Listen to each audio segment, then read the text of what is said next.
Good evening. This is lecture 4, YouTube lecture 4. Are we winning the war of ideas? That was basically your question out there, and I've got some interesting responses so far, and I've got my own ideas, which I'll bring up in this lecture.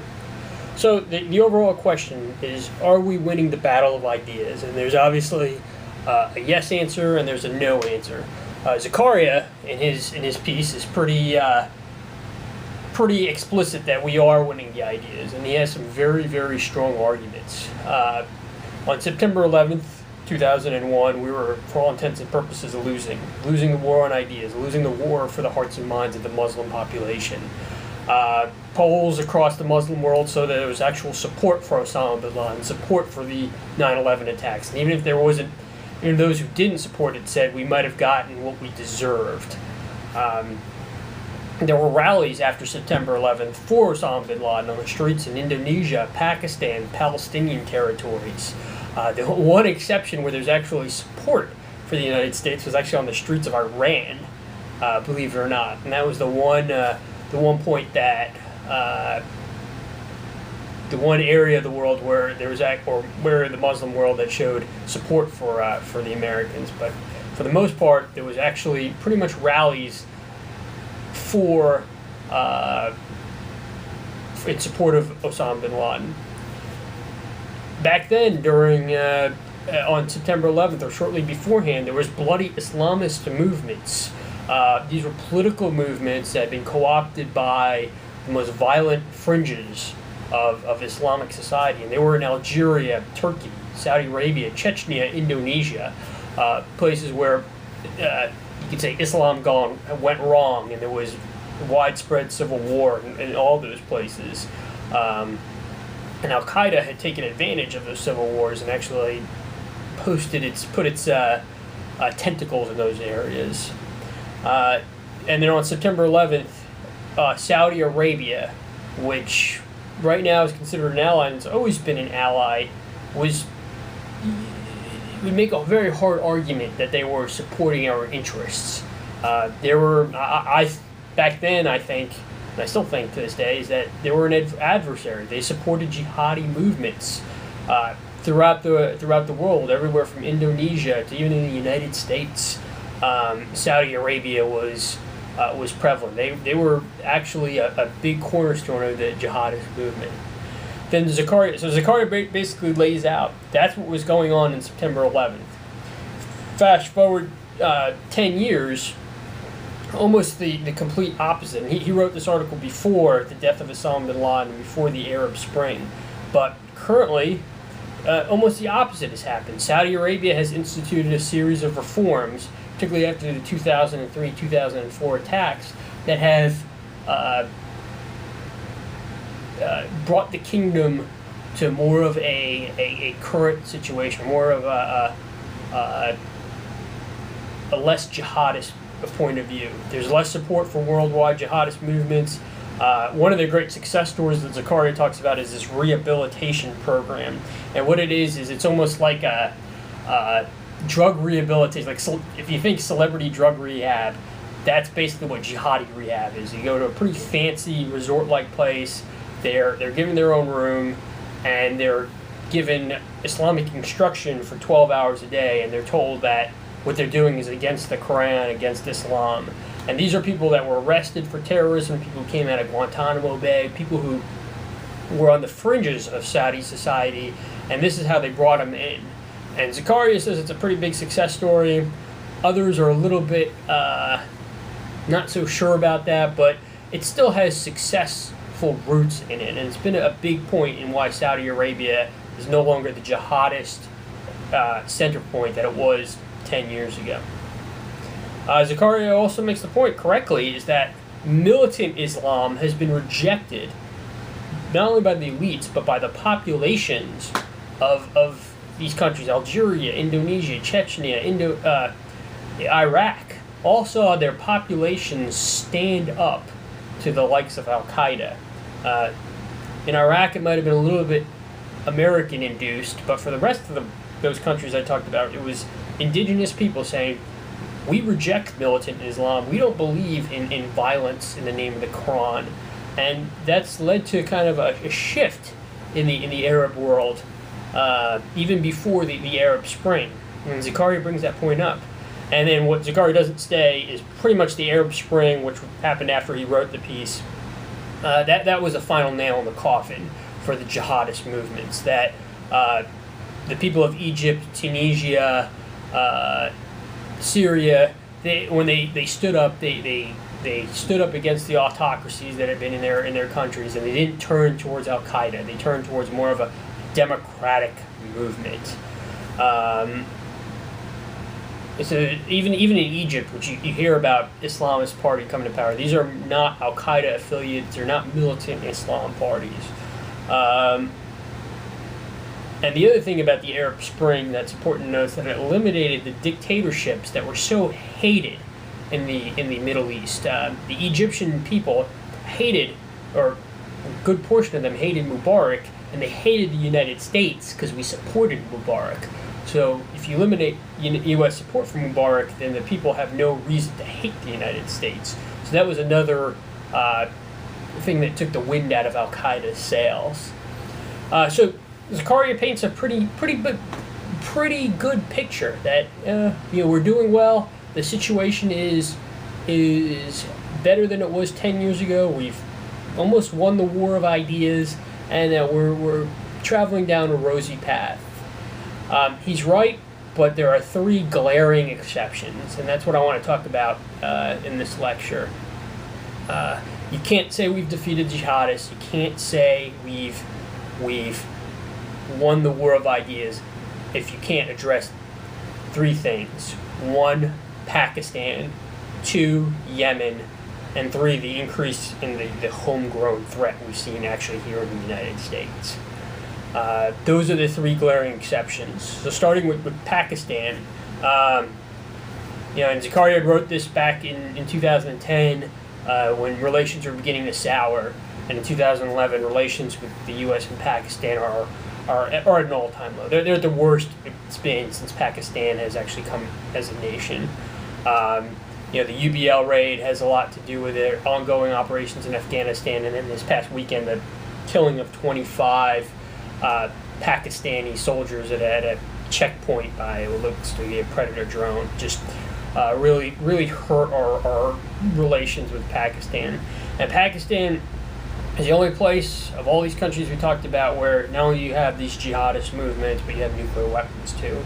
If you can't solve that problem, if you have both in one country, you can never declare victory. That's an impossible way of looking at it. You'll always have a global war on terror. You always have need to continue to pursue jihadism.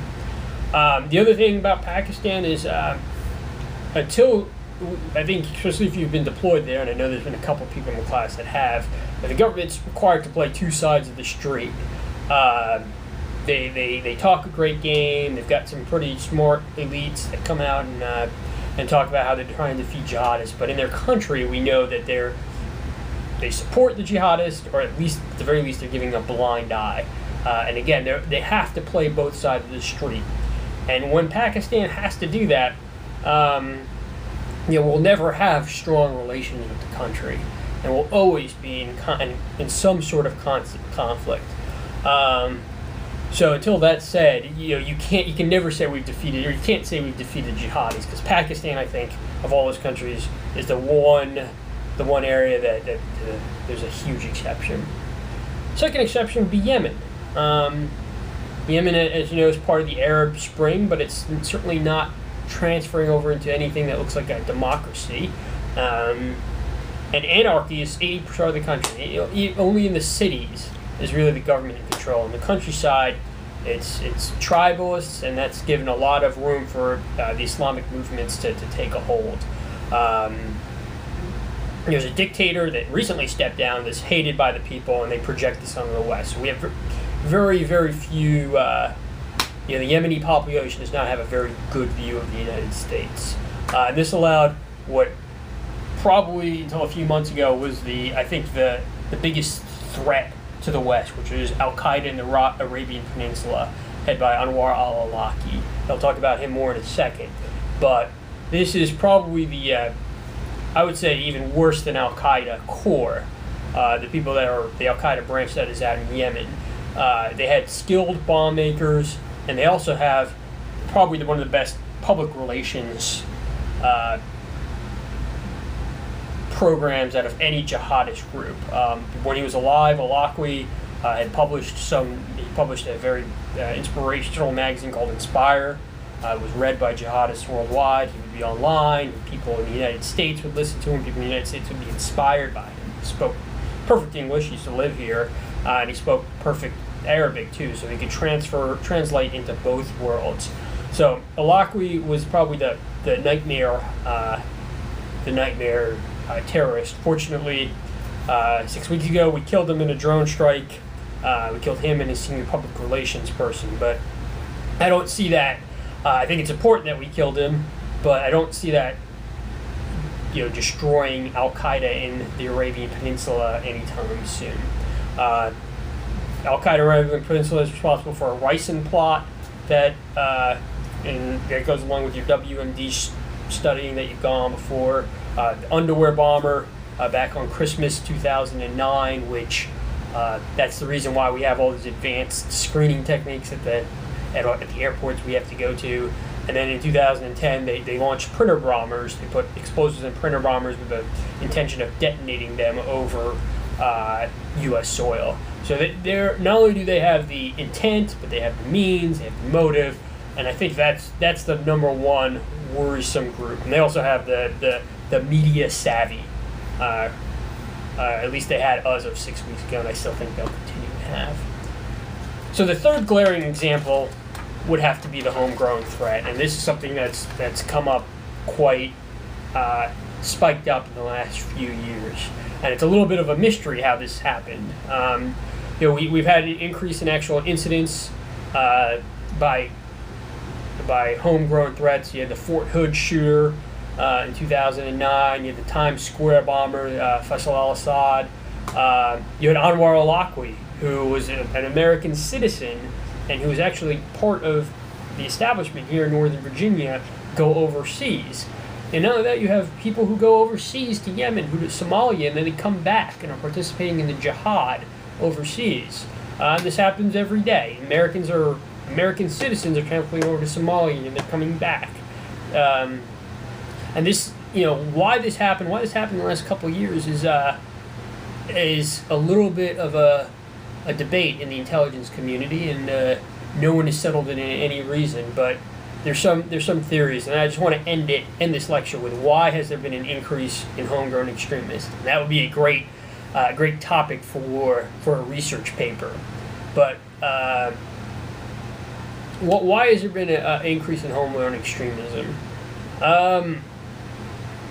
One of the theories is there's been an increase in anti-Islamic prejudice. And that's true.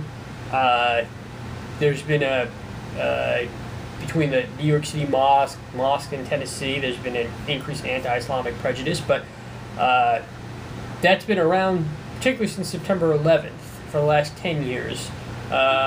So I can't say that is an increase in one of the reasons why homegrown extremism or Islamic extremism has grown.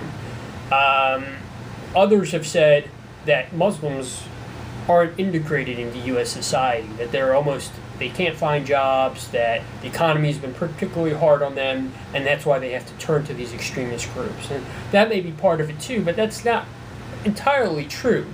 Hassan, the Fort Hood shooter, Fassad, the Times Square bomber, even Al-Awlaki himself, these were people who had good jobs, who were integrated in society, who probably should have had friends, or especially Faisal al-Assad in Times Square bomber. He did have friends. He had an advanced degree. He had a job. He had been living the American dream, but yet he still turned to extremism. So that's defies some of the patterns on what would make up a terrorist. Others have said the Iraq and Afghanistan have exacerbated the issue, and this is true. A lot of the people, when they're arrested, homegrown extremists say, why did you do this? It's because I think Muslims are being persecuted in Iraq and Afghanistan. This is a contributing factor. I think that's pretty obvious. But another contributing factor is that a good portion of these homegrown extremists are Somali. And in Somali, Al-Shabaab has come across in the last 3 years in the Somali civil war. And people have actually traveled from Minneapolis, which has a large Somali population, to Mogadishu, and then they've come back. So that has attributed to a degree of the homeland threat. But the last thing I think is it appeals to me is that the threat has been around for a while. There's always a latent homegrown threat, but technology has allowed it to become more prolific. Technology allows the advances in technology, internet, YouTube, Facebook, social networking, allows 19-year-old guy in Minneapolis to now coordinate with Anwar al-Awlaki in Yemen. Now YouTube allows a 20-year-old guy who might have been pretty angry to begin with, now it becomes further radicalized because he sees al-Awlaki's sermons on his website. And I think that's a big factor that often gets ignored in the press, that technology has allowed this maybe a latent or underlying homegrown threat to go from just people who are just distressed to now becoming more of a movement and more of a serious threat. With that being said, I don't want to make sure that you come across that when you come across this lecture, you come away from this lecture. I'm not advocating that all Muslims are potential to be radicalized. In fact, I think a lot of these debates that we're having about the mosque in New York, I think we're having a pretty stupid debate about it. I think you should be allowed to have the mosque. I think that a lot of people make a lot of money saying that Islam is about to conquer the West. There's going to be Sharia law. That's not what I'm saying at all. But I am saying is there is been a spike in homegrown extremism, particularly at the extreme edges of the Muslim community in the United States, and we have to ask the question why. So that's lecture 4, and see some of your answers on the discussion board.